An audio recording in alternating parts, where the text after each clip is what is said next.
Okay, what's up, everybody? Good morning. Welcome to a Sunday edition of Morning Scone presented by Brock, the Baton Rouge Orthopedic Clinic, Parish Construction and Roofing.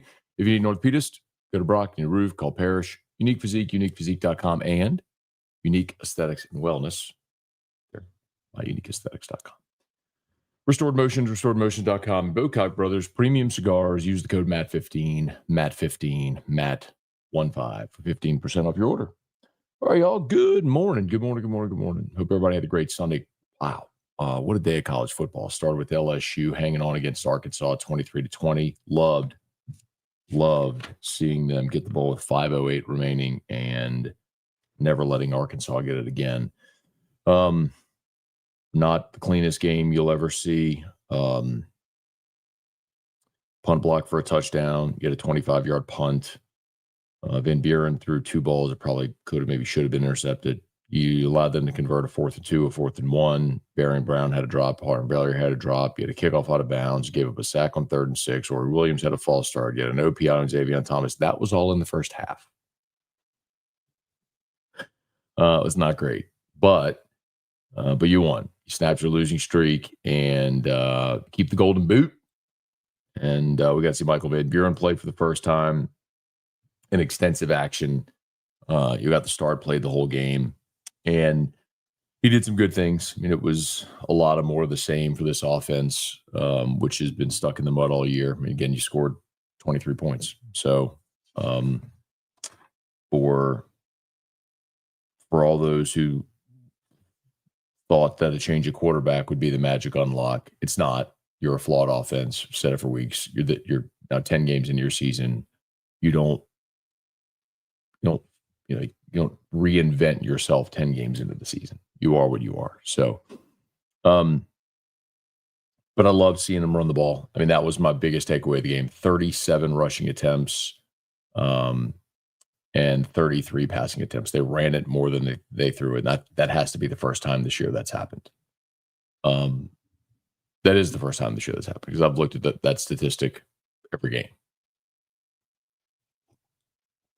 So, anyway, so Tigers win, and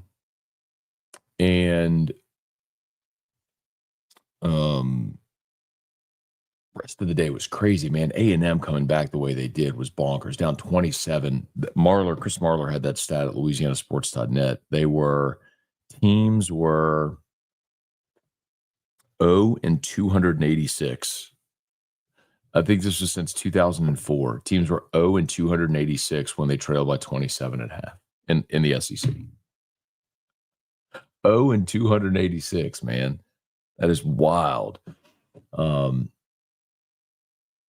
mean, I'd have left Shane Beamer in College Station. How do you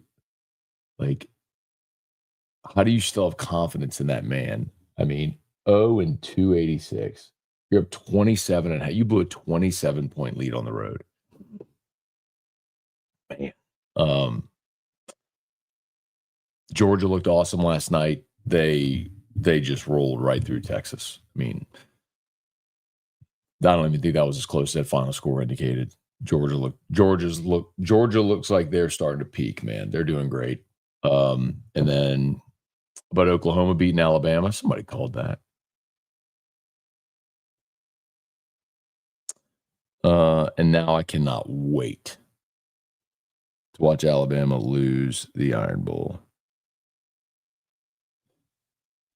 Because when Alabama loses the Iron Bowl, they'll be out of the playoff. And that will be an epic Bama is burning. Anyway, all right, let's say some good morning, y'all. Smash that like button, subscribe to the channel, Facebook, like the page, share the post. Glad to have y'all. Look at Jason Smith right out of the chute. Give me $9.99. Thanks, Jason. Very kind of you. Thomas, good morning. Kelly, good morning. Whoops. What's going on here? Hang on. There we go. Eason, MVB is the truth. Great. Michael Van Buren is the truth. I'll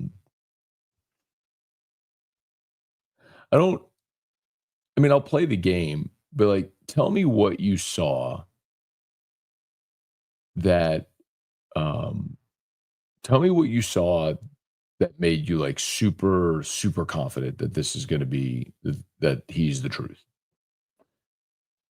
Hey, Ben, good morning. Craig, good morning. Let's see, Matt, do y'all do parish NIL deals? If so, what athletes have you done with? Yeah. So we've naturally done several baseball players, Stephen Milam, some others.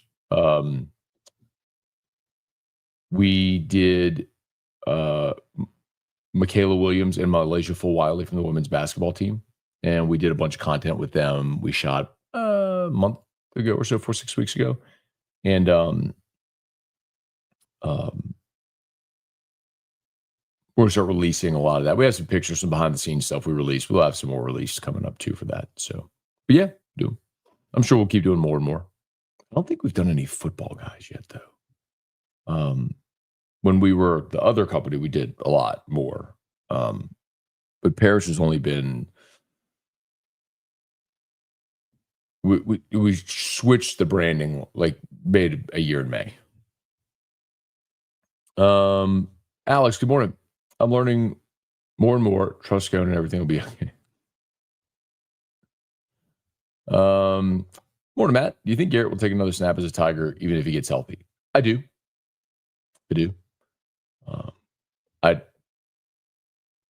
I heard some, like, or saw some of the comments yesterday, like, oh, he's opting out. I don't believe that at all. I do wonder if he'd play the bowl game. I don't know that. But if he's healthy this week and next week, then I absolutely think he'll play. Hey, Joey B, does Texas get in at 9-3 if they beat A&M? I do not think so. I think it's going to be a challenge. Depending on how it all pans out, you may have a challenge to get all the 10-2 SEC teams in. So, I mean, just as of right now, you look at A&M, Georgia, Alabama,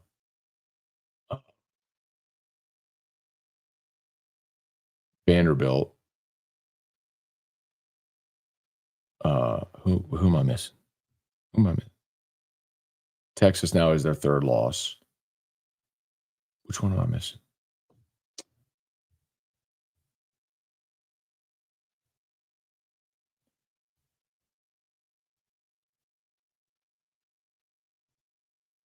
Oklahoma, yeah. So like so A&M is going to be in. Georgia, boy, I think the only way Georgia's not in is if they lose to Georgia Tech, get in the SEC championship game, and lose there as well. I mean, I think that's the only way. Ole Miss, right? So Ole Miss, Bama. Texas now has their third loss. Oklahoma, Vanderbilt. That's 6. If Vanderbilt wins their next 2 games, which is doable, they're 10-2. They may not have enough strength of record there to get in. And then when you look at the losses to Bama and Texas, both on the road, like I would think they're in, but like how far down? It's going to get interesting. Like, could the SEC make up half the field? Bama is burning. You know, it's funny. Some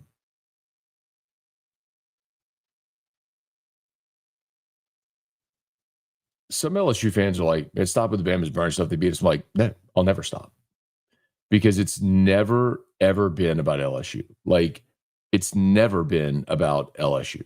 It's about me enjoying watching them not be as dominant as they once were, and never will be again. And continuing to plant seeds of doubt in their brain. And the funniest thing is they know, like, the second their team loses a game, the first thing they all do is come to me, which is hilarious. Like, can you imagine? Like, think about this seriously. You're an LSU fan. Can you imagine caring so deeply what some media guy from another fan base, from another program thinks? Like, could you imagine if you're an LSU fan caring so deeply what someone who covered Florida thought about you? I've implanted myself deep in their brain, and it is hilarious. Let's see, has this been the toughest year to cover LSU football? You seem like your temperament is very short this year, a little snappy. No, yesterday was not even close to the toughest year.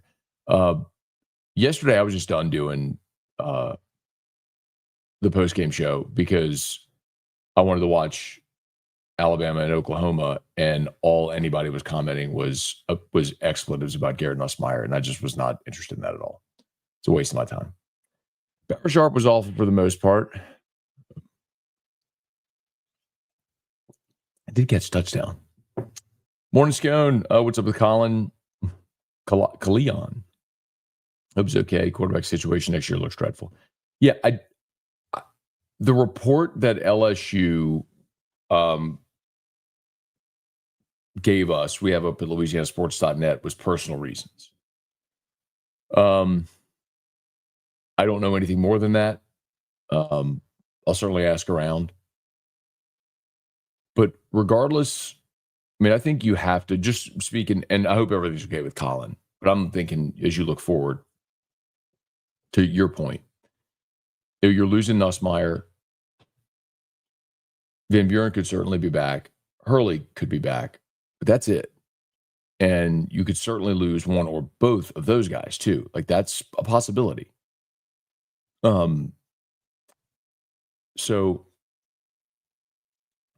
I mean, you're going to go in the portal and sign 2 quarterbacks this year. You do not have, I would think you have to keep at least one of these guys that's there now and go sign 2 out of the portal. And maybe you have to do something like Lane did and get super lucky and find a Trinidad Chambliss in Division II. I'm not saying those guys grow on trees, but like go looking somewhere, basically to get someone with a ton of experience and someone who's willing to come be a depth piece like Van Buren was this year. Morning. Realistic expectations next season for whoever the coach is. Can they emerge like A&M and Elko? Well, I mean, yeah, look, first of all, this is year 2 for Elko. That's worth mentioning. That wasn't like the first year, but that's the whole point of the portal NIL rev share era is you can turn around quickly. You don't have to build and recruit and develop 3 and 4 consecutive recruiting classes to build a foundation, to build a roster back. Like you can do it quickly. But that also means now you have a shorter leash for coaches because the expectation is to win quicker. Because you see guys like that doing it. Let's see. Heard the MPW Ole Miss guys. Agree with you. Lane won't keep coaching if he tries to play mind games. Who's the MPW?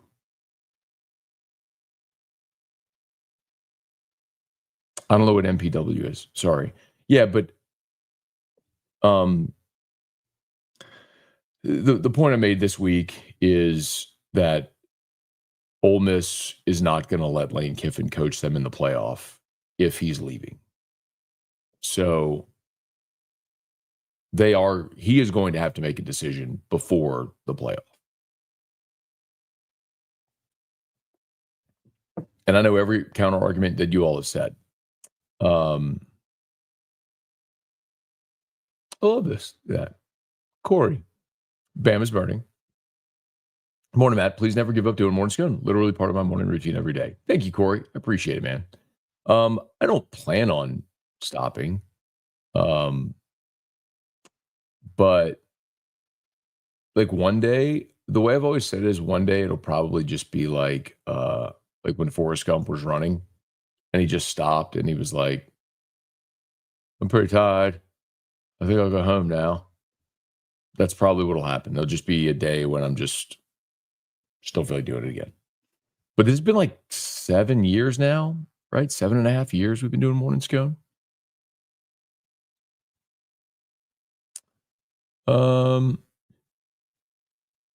Hey, Lance, good morning. I know we look forward to LSU football all year. I'm beyond ready for the season to end. Tired of watching the terrible offense. You know, man, that's what makes the highs high and the lows lows is the expectation, the anticipation. Morning, Maddie. Let's see. Headed back to Virginia. Game was great yesterday. Don't know how I feel about Michael Van Buren at quarterback 1. What bowl do you think we'll end up at? It kind of sounds like, I don't know if they'll be back in the Texas Bowl or maybe Music City. The interesting thing that you have to keep in mind is what how many teams make the CFP. Because if you have 4, 5, 6, I don't know if that'll happen, but make the CFP, then they're not playing in the SEC's bowl tie-in, so everybody gets bumped up. Does that make sense? So whereas like if let's say in the old 4-team playoff, you had 1 team or 2 teams in the playoff, well then the highest ranked non-CFP team would go Citrus.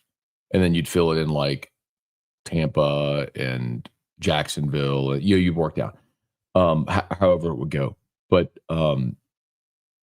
if you have 4 teams in, then the 5th team, whoever that would be, would end up in the Citrus. So everybody, you could end up in the Gator or the, what do they call that? Out? Is it the Cheez It? I don't even know that. Was the Outback Bowl? I lose track what they're called. Doesn't really matter. Omar the Tiger. Hope everyone heard the Omar reference at halftime. Peter Burns did reference Omar the Tiger. Let's see. I can admit Van Buren does have accuracy issues, made plays Nuss wouldn't make. I think we lose with Nuss starting. Yeah, there's just no way to quantify that at all. None. Or qualify that. To say you lose with Nuss starting. I mean, maybe Nussmeier makes the throws that Van Buren missed. Maybe they make a different read. Who knows? There's no way to say that definitively. Morning, Matt. In your opinion, would LSU have won the Ole Miss and Vandy games with Van Buren starting over Nuss? No. The bigger issues you had in those games where you could not stop a running quarterback from running. So no. Thomas, there we go. Day 19. We're climbing, Thomas. Stadlers, good morning. I'm sorry. I know it's really negative to start off this way. I'm ready to watch this trash of a season get over with. Just see what the Tigers look like in the future. Yeah, I think the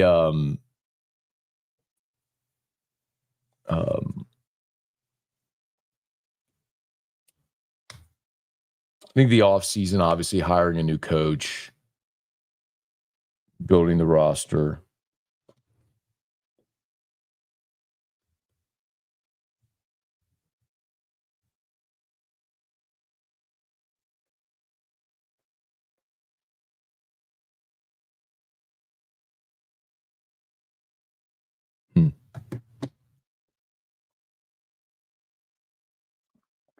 Let's see.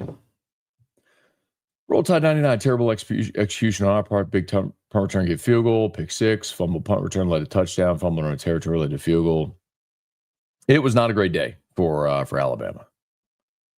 And can't lie, I kind of enjoyed it.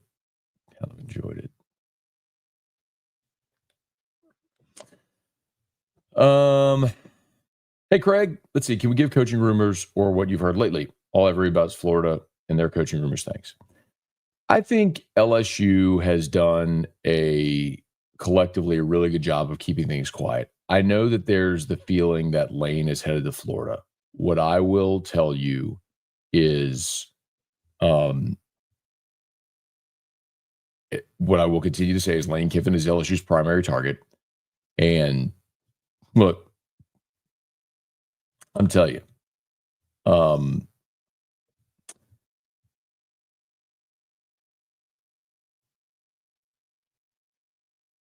I know for a fact that there is sincere and mutual interest between LSU and Lane Kiffin. To suggest that Kiffin to Florida is a done deal is not accurate. Now, I do think, this is my opinion, okay? So I'm separating, like I will tell you, call it a report, whatever, however you want to phrase it, I don't care, that there is real and sincere mutual interest between LSU and Lane Kiffin, and that a deal with Florida is not done. The Florida people think that it's done. Now, he may end up going to Florida. I'm not saying that. But to say at this point it's a done deal is not accurate. And I know that for a fact.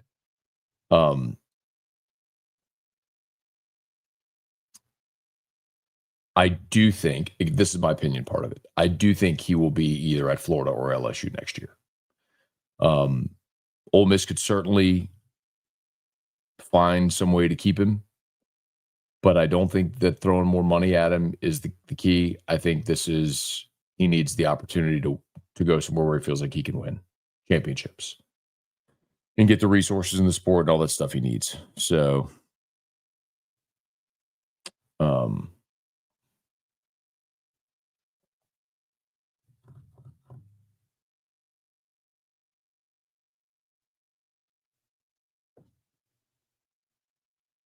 I might have a much better sense on Tuesday or Monday night or Tuesday about where Kiffin stands. Should have a much better sense of that after Monday or Tuesday. Have to acknowledge the fact that Van Buren hasn't been getting many first-team reps during practice. 4 drops in the first half. Near pick was Zay's fault. He acknowledged it on the play. He ran the wrong route. He got the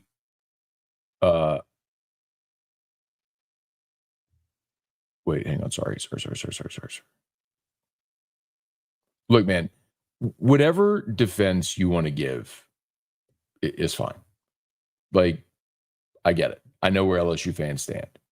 But you're the same people who wanted Miles Brennan to start over Jaden Daniels. And when Daniels was playing in 22, you crapped on Jaden Daniels because he didn't push the ball downfield and he ran too much. By the way, it's the only reason you won anything in that season.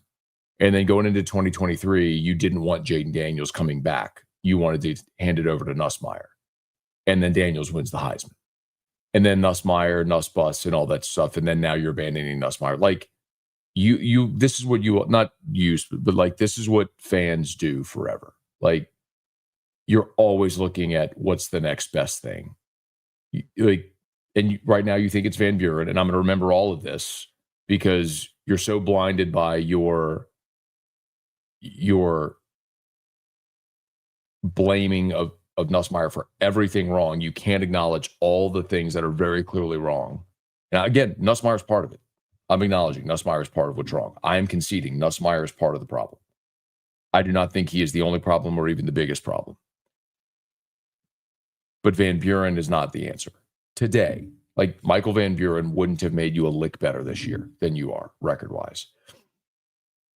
Like, and I've seen him way more than any of you have. That's not a flex. It's just a fact. I got to go to practice and watch 20 practices with him in the fall. Like, he's not ready to be a great player. So, not say he can't be eventually, maybe awesome. He may come back and play great next year. Trinidad Chambliss has Division II kid, has Ole Miss on the brink of the playoff. It can happen. But if you think that's today, and by the way, the 4 drops thing is ridiculous. Brown had a drop and Barry had a drop. There weren't 4 drops in the first half. Tomorrow at 5 o'clock. What's tomorrow at 5 o'clock? Bam is burning. I got to decide if I'm going to do a full-on Bam is burning tomorrow, or if I'm going to wait to see if/when they lose to Auburn, because that one could be epic. Morning, Matt. Please do, baby Jesus, let's Bama lose the Iron Bowl. We have an amateur offensive staff at best.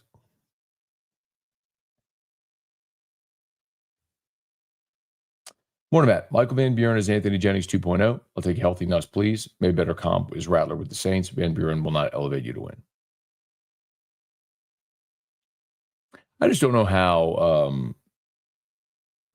Well, the contradiction is the people who have blamed Nuss all year for not scoring 25 points, and then Van Buren plays you score 23. But it's not Van Buren's fault. Harlan Berry went down at the end. Okay, well, let's play that game. Against South Carolina, Juwan Johnson fumbled going into the end zone. Against Clemson, Berry and Brown had a touchdown that got negated. That was really a touchdown. And Bauer Sharp fumbled. And you want to play that game? Play that game. Have you checked on John Neighbors lately? I think John's fine.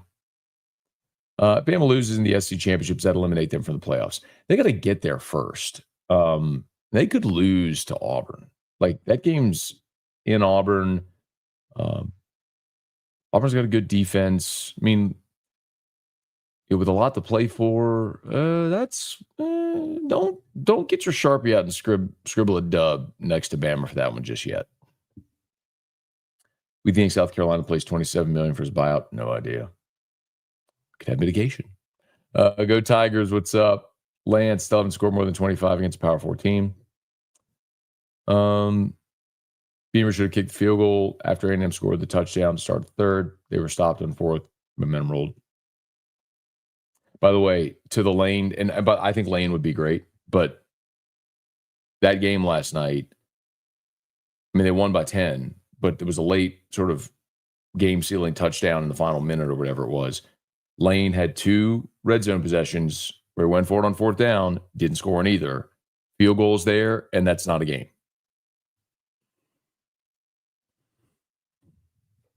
Like, part of it. How realistic is it Kiffin would even accept the new job before we'll miss playoff run? Yeah, so that's the point, Joel, that I've made and will continue to make. And maybe you could tell this in my tone or not. Like, they're not going to let him coach in the playoff if he's taking a new job. Okay. They're not. Ole Miss is not going to let him coach in the playoff if he's taking a new job. Would you? Let's say LSU as a coach who's leaving to take the Florida job or the Michigan job, whatever. Leaving to take the Michigan job.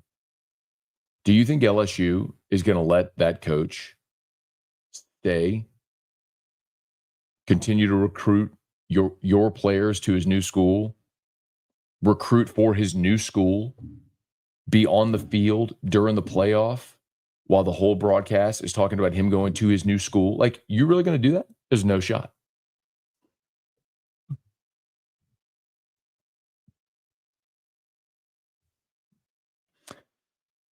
Matt, why aren't Heupel and Baker getting any buzz? I know I heard Alyssa Lang on the broadcast yesterday mention Baker. Heupel, I don't know Heupel's contract situation at Tennessee, but I haven't heard his name at all. It's not to say he's not being considered, but why would he leave Tennessee? He's extended through January 30th, making $9 million a year. I don't think he's leaving. Bubba Smith, good morning. Aaron, roll overtime. Oh, man. Van Buren looked good. Has much more velocity in the ball than us. Actually want to push the ball down the field. Helps open the run game. The velocity on the ball thing is just not true. Like, that's just a factual inaccuracy. And velocity on the ball doesn't matter, actually. A happy Sunday Scone. Can't be happy about the win. We beat a 2-7 team with their own interim coach by 1 point at the 11:30 time slot. 11:45. Nothing about this season should be celebrated. Okay. I was happy for Frank Wilson yesterday, getting his first win. I thought that was cool. He was asked after the game, what did it mean? He said everything. I thought that was awesome. Matt, think if Kirby had a brain fart against Bam, would have 3 losses. Yes. If Kirby had kicked the field goal from the 10-yard line, remember, Bama got shut out in the second half by Georgia. If Kirby had kicked the field goal in the fourth quarter to tie the game, Georgia wins that game, and Bama's already 3 losses. But it's coming. I'll look forward to it. What up, G? Thanks for your dedication to LSU reporting. Really enjoy seeing Drew. Does my heart good. Thank you, man. I enjoy seeing Drew, too. He's sleeping. Being sleepyhead, man. 10:40. And Eric has been sick, too. So we went to better than Ezra Friday night, and she woke up yesterday and was just like, I mean, she's like death, just like really sick, and kind of slept all day yesterday and woke up this morning still not feeling good. So Eric is still in bed, and so is Drew. So let him sleep till he's ready to get up. Why do you think the fade to green in the end zone is being used? I don't know. They only had 1 red zone possession the whole game yesterday, and they threw the touchdown pass to Bauer Sharp. Let's see, Matt, I'm with you. I do think Auburn has the defense to make Alabama's life miserable. Auburn's defensive front's really good, man. And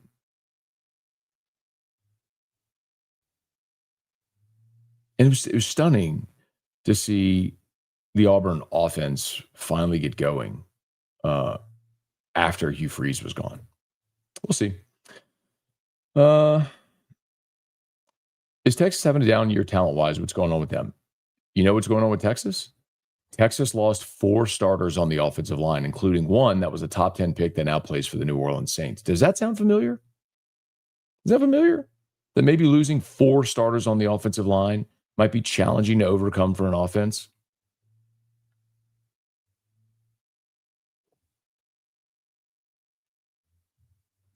35-yard run to ice the game. Yeah, no doubt. Like, that's the play, I'll tell you, that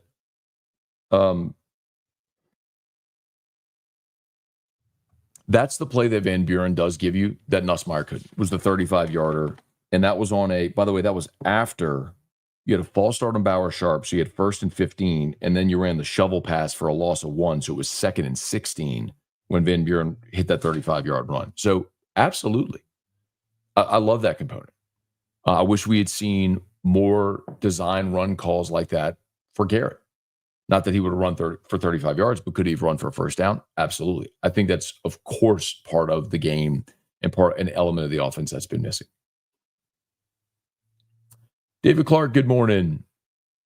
Don Tecco, Matt, you mentioned Dr. Tate wasn't very good LSU president. Care to elaborate? I think a lot of times, first of all, I think it's very difficult for and remember, he's a system president, not just the president of LSU Baton Rouge. So it's a big part of it. It's all the campuses and the 2 teaching hospitals as well. I'm very excited that the board reinstituted the chancellor's position. And the chancellor oversees the academic side of the Baton Rouge campus. Remember, Mark Emmert was LSU's chancellor back in the day. And they have not had a chancellor on the campus since 2012 when they combined the roles of chancellor of the Baton Rouge campus and president. And I do not think that was a good move.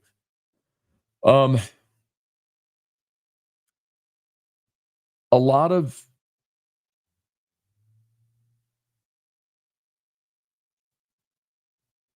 trying to think how I want to say this. A lot of the responsibilities and duties and role of the president of the system is alignment with the board and with the state, because the president is appointed by the board's appointed by gubernatorial appointees, right? So you have to have a lot of alignment with the state, and whenever and the legislature for funding and a lot of different things like that. And so when you look at the system as a whole, facilities at the campus, funding within the campus, a lot of that stuff has been a war at the state legislature, and you've seen funding drop at LSU. I think a lot of that is, I don't know you solely put it on him, but it happened under his leadership. And that can be problematic. I think there's a reason why he was pushed out the door. You don't leave LSU for Rutgers. He was told, go find a job, and did.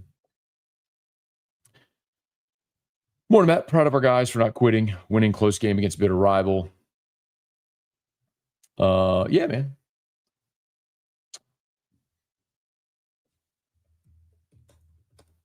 Crap.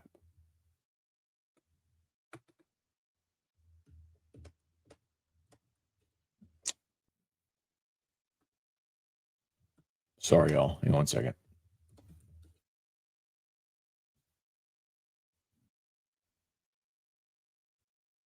Here we go.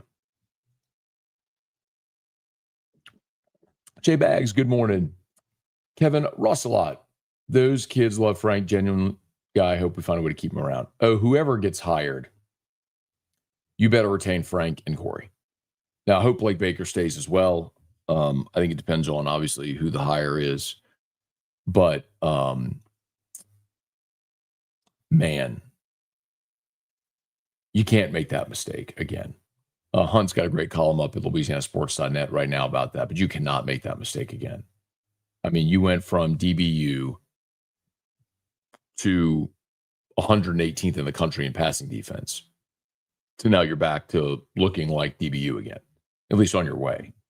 You cannot make that mistake again. And Frank has the relationship with all these players. So if you're talking about a weird bridge time in December and January, yeah, like those are the two absolute must retain those two guys. Hey, Brad, good morning. Did Kiffin try to get the LSU job in 16 after Les got fired? No.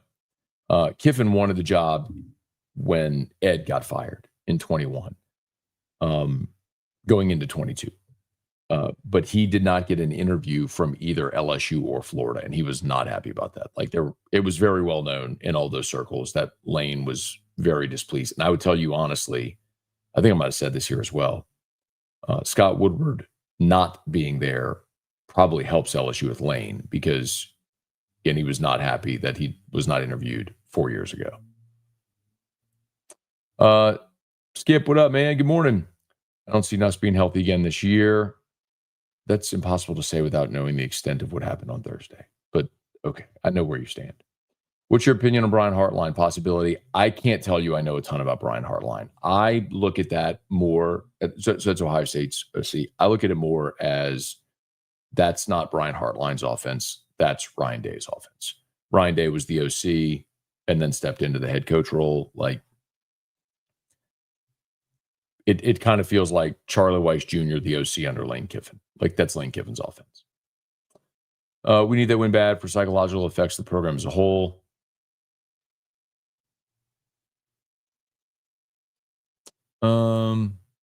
Look, another one. Herb Street and Co. were trying to make a case for 9-3 Texas last night.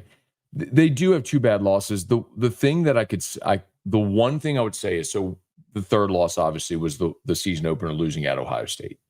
And I do agree that if that's going to cost you a playoff spot, then why schedule that game? So I would rather see those games on the schedule than Texas schedule Wake Forest to satisfy the P4 requirement, and chalking up a win. I mean, look, that's what Indiana did, right? Indiana just canceled a home and home with Virginia to schedule who they schedule. I forget who it was. Anyway, but the point being, like, the committee showed them the path. Like, it's more about what your record is, less about who you played, who you beat, strength of record, and all that stuff. It's just, what does the number say, regardless of how it looks. Hey, Blake, good morning. Let's see. I can't see them punishing a team for losing an SC conference game, but they are unpredictable. Oh, you mean the conference championship game? Hey, look, man, they did it. They did it to Georgia 2 years. When was that? 2020? Was it 22 or 23 years are blending together? Georgia won back-to-back national championships. They were undefeated in the regular season. Lose to Alabama in the SC championship game, got left out of the 14 playoff.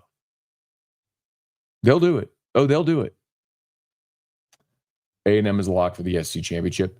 Let's see, A&M. I'm trying to think of a tiebreaker. No, A&M should be in, right? They're 7-0. They play Texas. There's no other undefeated team.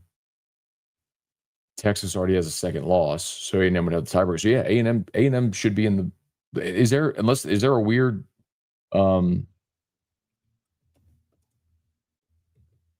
Is there a weird tiebreaker I'm missing, or did they clinch?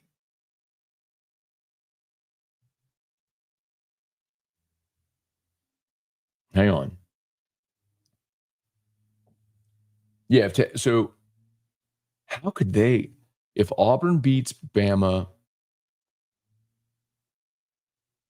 So if A&M loses to Texas, I guess you could still theoretically have an Alabama Ole Miss SEC championship game. I don't know what that tiebreaker is. Like which one down the test. So yeah, there's still a chance A&M could not be in. If they beat Texas, they're in, right? They'd be 8-0, they're in. Ole Miss. Oh, there's one I was thinking of. Scott, good morning. Let's see. Everyone's big name teams in for the gambling component of it. I think everyone wants big name teams in for the put the best teams in component of it. Just my take. Here you go, Thomas. Parish Construction and Roofing. At Parish, we've got you covered. From the top of your roof, all the way down. Parish Construction and Roofing. Parish Built. Parish Built. Parish Built. From your hometown. ParishBuilt.com. All right, Parish Construction and Roofing. Remember, if you need Northeast, you go to Brock. They're open nights and weekends. After hours clinic there at Brock, so you can bypass the ER. If you need Northeast, go see our friends over at Brock and Parish Construction and Roofing. ParishBuilt.com. I'll remind you again, guys, if you haven't heard us say it, we're doing the 12 days of Christmas. So we're taking nominees all throughout November, and at the beginning of December, we're going to choose 12 families. Maybe families who could use a little uplifting this Christmas. Parish is going to give $1,000. Duplessis Builders, great sponsor on AFR as well, is matching that $1,000. So each family will get $2,000. Ruckus is going to donate shoes for the family, and Christmas Specialty Foods is going to donate Christmas dinner for the family. So we're going to have 12 winners. If you know a less fortunate family who could use some help this Christmas, you can go nominate them. I just put the link in the chat. It's at parishbuilt.com on the banner on the top. So nothing more to it. You don't need a roof inspection or anything like that. We're just want to bless 12 families this Christmas. So hey Scott, good morning. Let's see. Is this a critical week for Sexton and Kiffin on a decision since it's bye week for them as far as decisions? I don't know about that.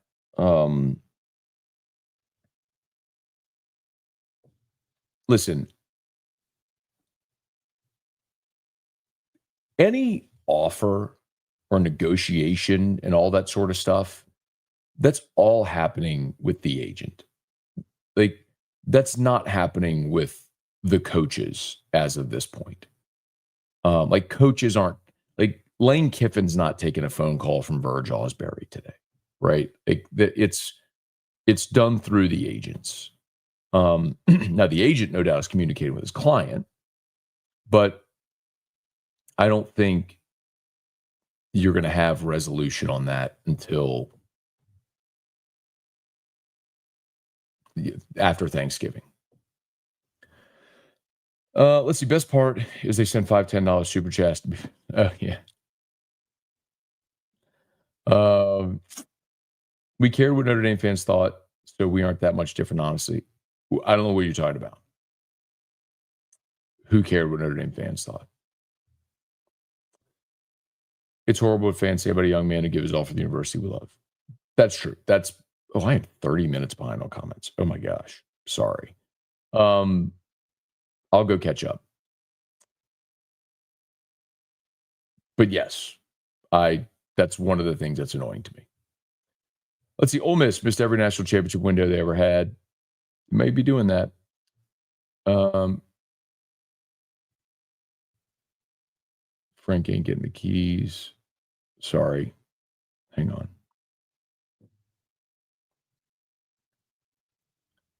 Just curious. Are these agents lawyers also? I know some agents that are lawyers. I don't think you have to have your JD to be an agent. I mean, I know you don't, but I do know some agents who are also attorneys. Morning, Matt. Win against bad Arkansas team by a point. Fans ready to give Frank the keys. Yeah, I don't know who's ready to give Frank the keys. Again, I'm not telling you listen, I've learned long ago in this, you hear me say it, consider everything, believe nothing. I wouldn't rule anything out. I don't think that that's likely. Look, if they win against Western Kentucky and then go to Norman and have a really impressive win, and let's say Kiffin picks Florida, and you kind of have a decision to make, I mean, I wouldn't say never, but highly unlikely. Hope the Trooper Texas A&M never wears the badge again. Imagine what he does in private. Nobody's watching. I wouldn't go so far as to say he never wears the badge again. But they were definitely right to remove him from that detail. Absolutely. That was a clown move. No doubt. One of the hardest funerals I've ever been to.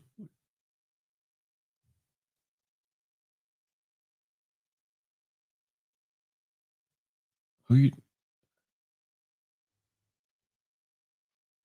Oh, I'm sorry. I'm going backwards in comments. Here you go. It's this one. Close friend Dre was taken from his tree cutting accident. Golly, 42 with 3 kids. God bless, man. God bless his family, man.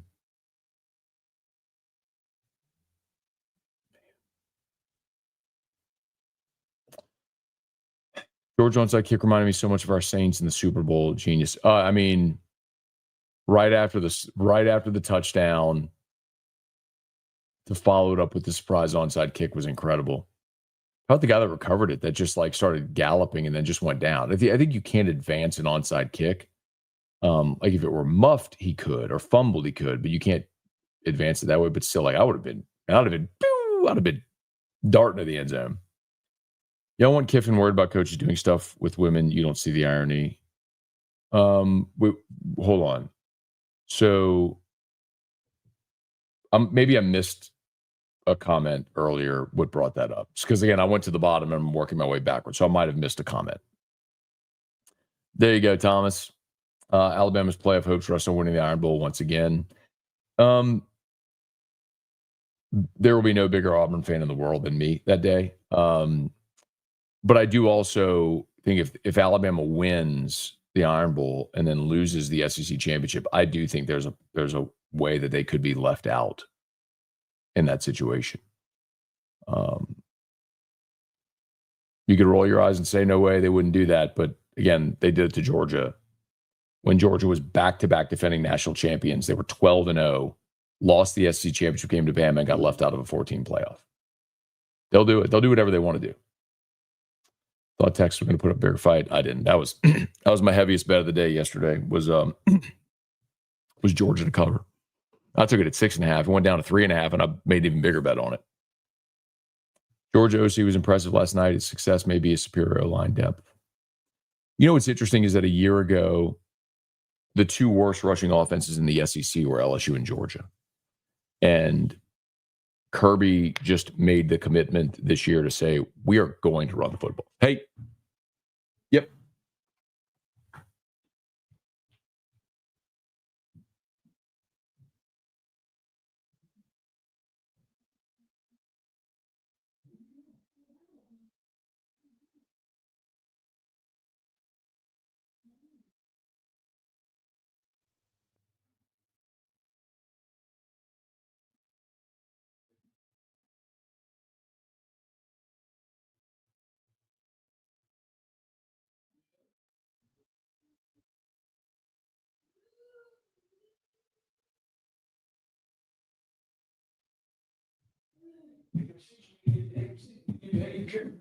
Your meds, put in your backpack. No, come here. Meds first, and then iPad. Come here. Come here. Drew's up. Come see Daddy. Let's do your meds first. Sit right there. You want to sit in Daddy's chair? Yeah. You can sit in Daddy's chair. You can host Dad's show for a second while we put on your meds and your backpack. Look, talk to Dad's show. What do you say? Hi, Daddy. That's very polite. Good job. You want to tell everybody what you're going to do today? Huh? Tell everybody, what are you going to do today? Yep. Church. And what else are we going to do? Go to the mall. Yep. We're gonna go. Go what? Go.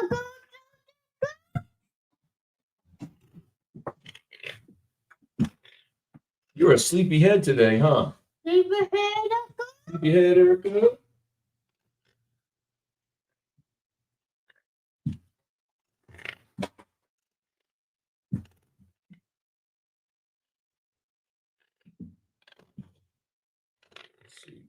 How many more meds? One more med. One more med. One more med. go. Okay. Meds are all done. All right, just put in your backpack. Come on, come see. Put on your backpack. Come see. Stand up.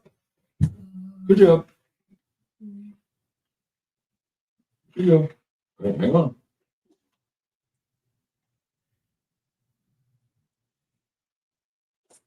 Oh, all right, hang on. Wait, Drew. Wait. Stop. Hang on.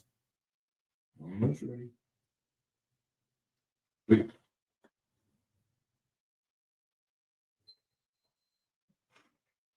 Wait. Hey, I need you to be patient, okay? Hang on, we gotta tie you up. Hang on. I'm gonna tie you up. Wait, can you count? Up to 10. You're crazy. Hang on. Almost done. Ready. And all right, off you go. Good job. What? What? Oh, what? iPad. It's on your playmat. It's on your playmat with a shoe ring. Okay. Drew's awake. Thank you for the detour. Please smash the like button if you would. Subscribe to the channel. Facebook, like the page, share the post. Glad to have you all aboard with us here. Where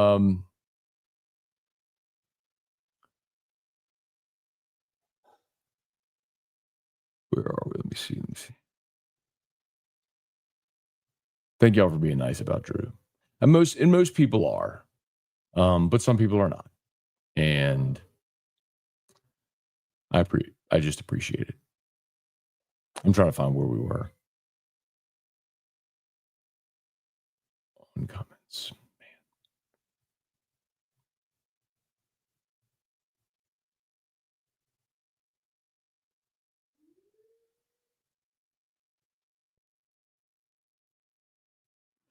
Man, where are we?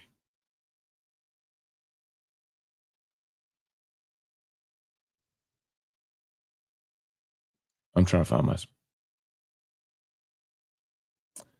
I don't know where I am in comments, y'all. I'm just going to pick up a spot here. Baker's getting a head coaching job. Maybe. Maybe not this year, but I'm sure he will be a head coach eventually. Joel, good to see the defense hold have to start. True. Do you think Baker will get an interview for the head coaching job for LSU this year?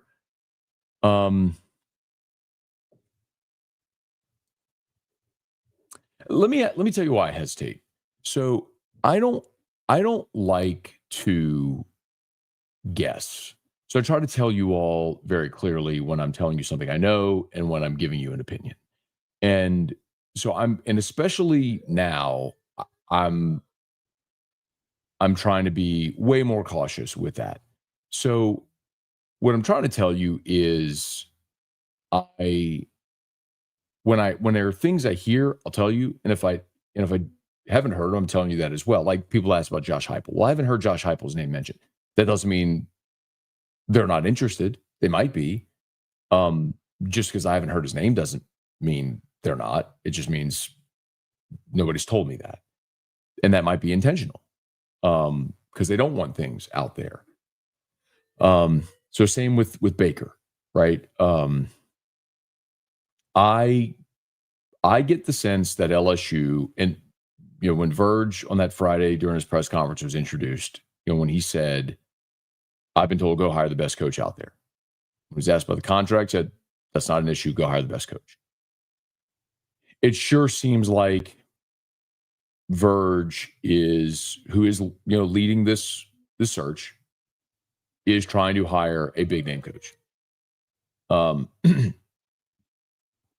And I think that is going to be a sitting head coach. So now I could look at a ton of examples, and we've talked about them. Dan Lanning, first-time head coach. Ryan Day, first-time head coach. Michigan hired Sharon Moore. Notre Dame hired Marcus Freeman. Georgia hired Kirby Smart. I mean, we go down the list of first-time head coaches at major programs, and that's worked. You could also point out guys who were sitting head coaches that got promoted that it didn't work. Brian Kelly at LSU, Billy Napier at Florida. There's plenty of those examples to justify either way. It's more like, what do you want? But I get the sense that LSU is looking to hire a sitting head coach. That's what I think. So when you ask, would Blake Baker get an interview? Maybe. I don't know. Would it be a courtesy? Would it be a legitimate? I don't know the answer to that. But what's interesting to me is the most interesting part of this to me is I'm very comfortable at this point telling you that Lane Kiffin would be their primary target. But I think he's got three really good options. Stay at Ole Miss, go to Florida, go to LSU. He's got three really good options. If he picks one of the other two options, I don't know what LSU's next choice is. I mean, I've heard a lot of the names that you all have heard, I'm sure. I've heard Clark Lee and Eli Drinkwitz and Kenny Dillingham and, pipe dream Marcus Freeman. I don't think that's happening. But, John Summerall.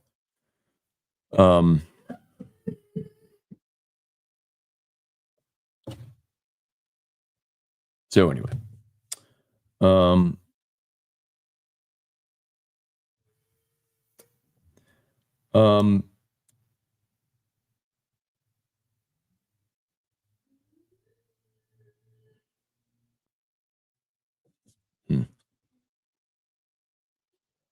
Yeah, that's got an interesting text about Lane stuff. But it's kind of validation of what I've said. Like, the Florida people think that they got locked up, and there's a tie there with Lane's wife who went to Florida. Her dad played quarterback there. There's a family tie to Gainesville. But like Verge Osbury and Jimmy Sexton have a great long-standing relationship, and I think that's a major plus for LSU in this conversation. If you want Kiffin to be the coach, I think most LSU fans do. If y'all actually do me a favor, not that this isn't scientific or anything. Would you is Kiffin your number one choice? Like, just drop a comment. Because that's the interesting thing that maybe we haven't talked about enough is, like, do LSU fans want Lane Kiffin as their primary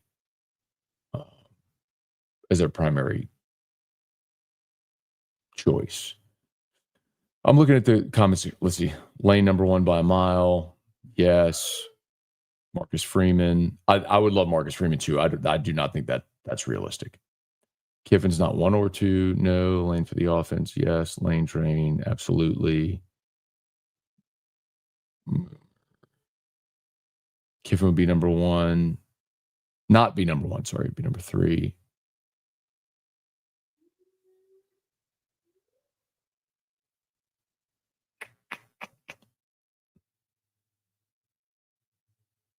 Joe Brady. Okay. That's enough. I was just curious.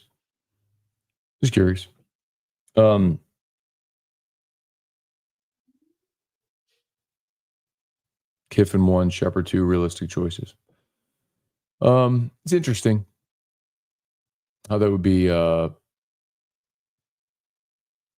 Keep the entire defensive staff. Like, keep in mind this. Keep this in mind. If you hire Lane Kiffin, you're probably not retaining Blake Baker. Because if you hire Lane Kiffin, he would be bringing Pete Golding with him. Golding is from Hammond, who's his DC, was at Bama, went from Bama to join Lane as his DC in Oxford, and he'd be bringing Pete Golding with him. So, if you want Baker to stay, that's probably not going to happen with Kiffin. Yeah, right. LSU fans want Kiffin until he goes forward on fourth and not take the points in the red zone, which is what he does. I mean, there's no doubt, and that will cost them. It's interesting.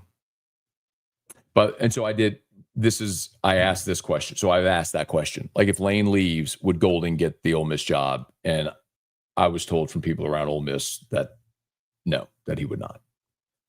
And that would be certainly a very attractive position. I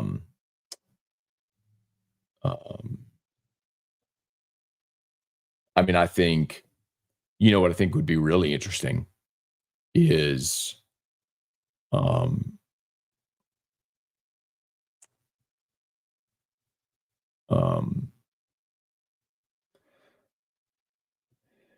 if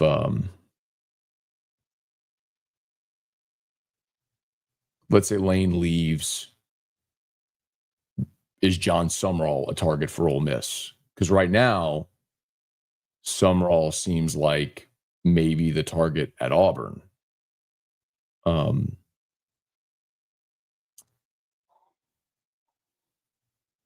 Would he have a choice to make about one of those schools?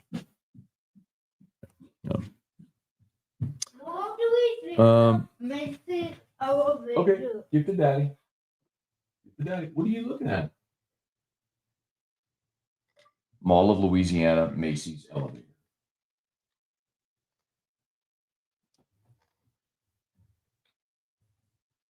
Oh. What do you need help with, baby?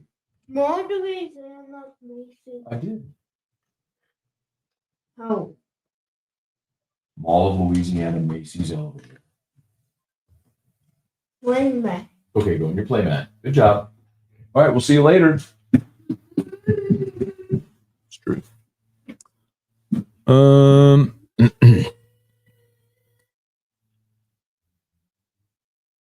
Freeman, Dillingham, Shepard, top three. So Freeman, look, Freeman.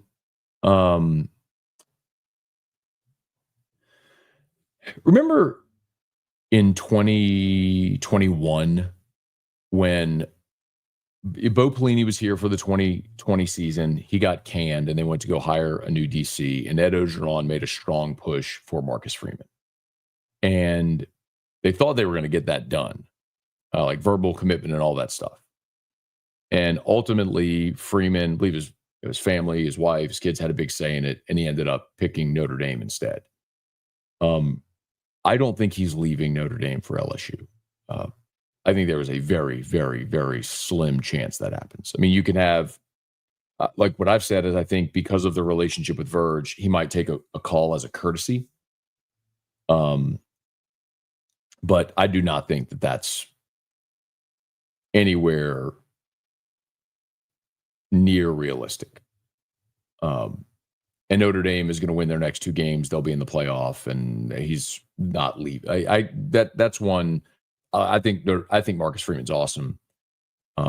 He is an expert on one side of the ball, which is something that I probably am thinking more along the lines of what I would like to see with this hire. Less CEO, more give me someone who's a specialist on their side of the ball, so you've got that locked down, like Lane Kiffin on the offensive side. Mike Elko is a good example of this. Like Mike Elko is at A&M. As long as he's there, they should have really good defenses, right?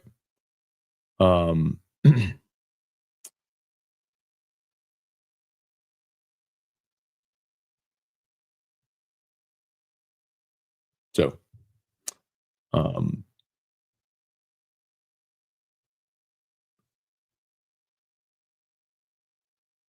anyway, I don't know what we're doing with that.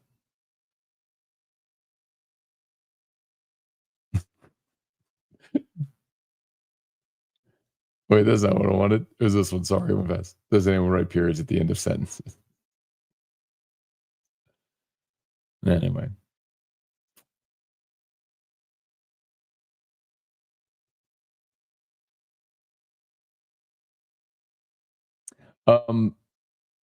Freeman was coming with BK until Notre Dame offered the head coaching job.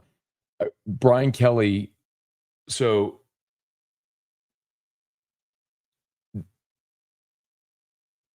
no, it was not Freeman. I'm looking at him. OC, who a year later went to Bama and went to the Browns. I'm blanking. Tommy Reese. It was Tommy Reese. So Tommy Reese was coming with BK as the OC. So Freeman, Notre Dame very quickly hired Freeman as the head coach. Tommy Reese was going to come with Kelly to be the OC here, and then Freeman offered him the opportunity to stay there at Notre Dame, and he stayed.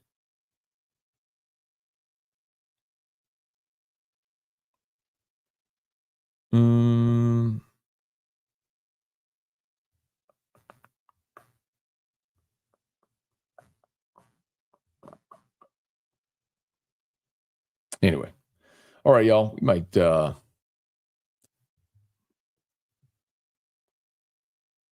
Let me see.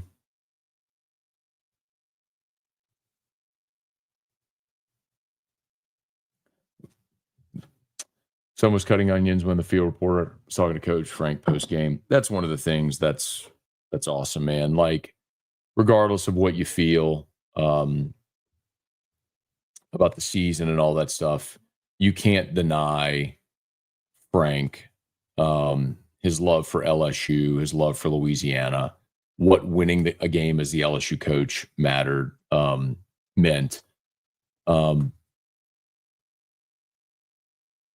This was I just posted in the chat. One of my coworkers made a shirt yesterday at 929 Misfits. It just says everything. Frank Wilson, 11-15-25. The date of his first win, and Alyssa Lang asked him on the field, what did it mean to get the win as the LSU coach, and he said everything. Just walked away.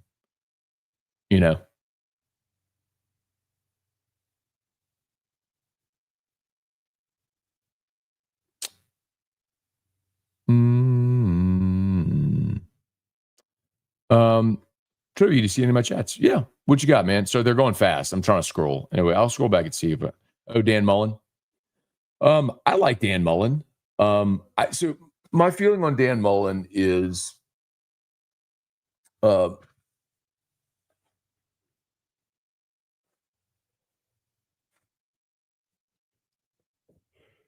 Dan Mullen raised the floor at Mississippi State and actually won a lot at Florida. I've had conversations with college defensive coaches who rave about Dan Mullen's ability as an offensive game planner, schemer, in-game, to call a game, that he's really a very brilliant offensive-minded coach. Mullen, and by the way, he's got UNLV at 8-2 right now. At Mississippi State, his overall SEC record, his SEC record at State was 33-39. He had 1 year in 2011 when they were 2-6 in the league. But other than that, like this song, Erica? But consider Jeff Levy threw up a bagel last year.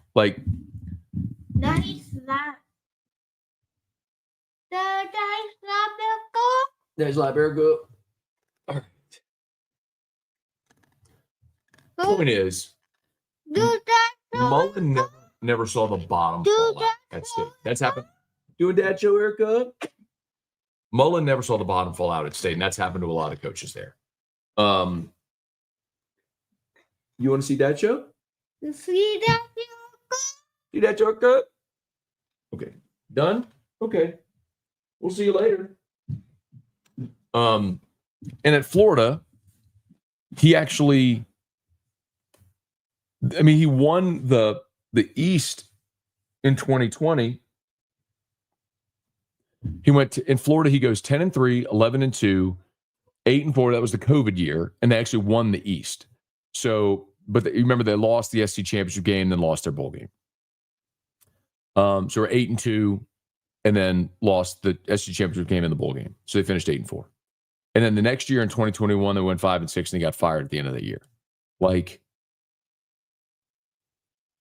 I mean, 10-3, 11-2, wins the East in the COVID year, and then is fired the next season. There's this perception that it bottomed out, which it didn't. He didn't love to recruit.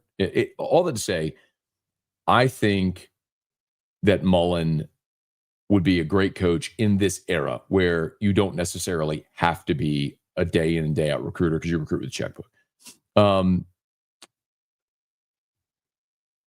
Matt, thoughts on not taking advantage of Green in the red zone? LSU only had one red zone trip yesterday, and they scored a touchdown on it. That was the Bauer Sharp touchdown. It was their only red zone trip of the day. So I'm missing something. I think that was their only red zone trip of the day. Punt. Durham's touchdown was from 27 yards out, 50-yard field goal, 42-yard field goal, punt, 42-yard field goal, punt. A lot of punts for the Michael Van Buren-led offense.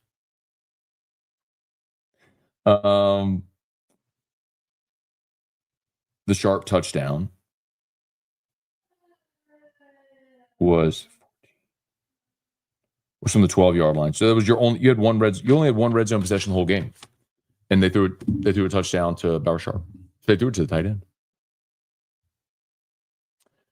Thoughts on, instead of $10 million a year coach, keep Wilson as head coach, get an amazing OC, keep Baker, spend the rest on NIL. Again, remember, you can't spend on NIL anymore. You got to remember, you're not spending on NIL anymore. Like that through the collective. It's not. Every NIL deal has to go to the clearinghouse. It's leveled the playing field from the standpoint that everyone has the $20.5 million in rev share that they can spend.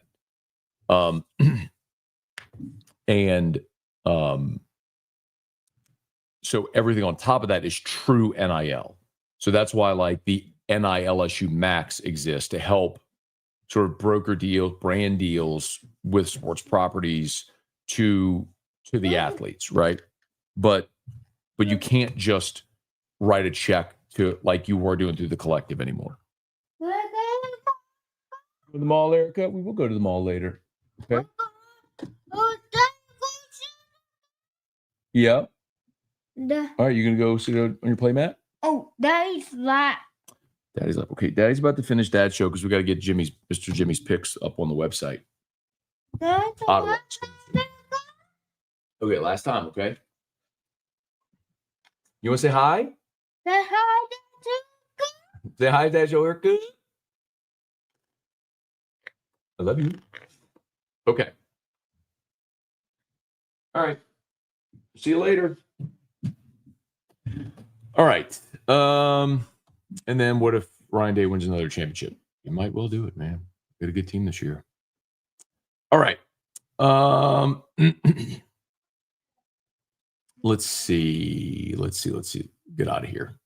I need to go get these picks up on Louisiana Sports.net. All right. Y'all have a good day.